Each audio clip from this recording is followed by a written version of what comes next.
sejahtera. Nama saya Nur Ainuha Zahira binti Khairul Rizwan dari SK Sedang. Kod sekolah saya TBA 1032.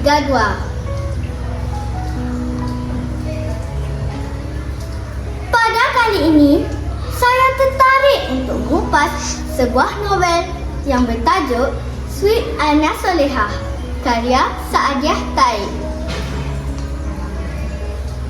Dalam ulasan ini, pelbagai aspek yang akan dibincangkan, termasuklah jalan cerita,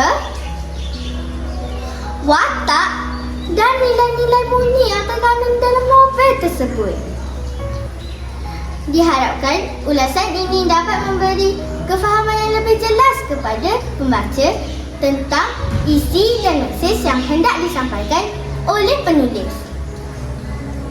Novel ini mengisahkan 3 beradik, iaitu Rohana, lebih mesra dipanggil Ana, Ibrahim, Baim dan Luqman, yang diuji dengan kehilangan ayah tersayang. Selepas pembagian ayah mereka, kehidupan keluarga ini semakin sukar kerana ibu mereka sahaja yang perlu menanggung beban kewangan seorang diri. Ana dan adik-adiknya membuat keputusan yang berat untuk tinggal di rumah kebajikan Darul Yayah. Di situlah episod baharu dimulakan di dalam hidup mereka.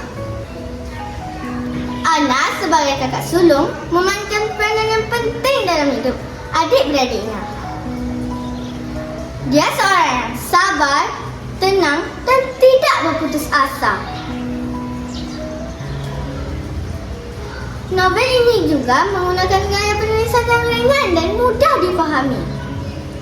Saya tertarik dengan watak Ana kerana dia seorang yang sabar, tenang dan tidak meninggalkan adik-adiknya. Dia juga selalu membuat keputusan yang baik. Di dalam novel ini bukan sahaja ada hiburan, tetapi banyak pengajaran. Sekian, terima kasih.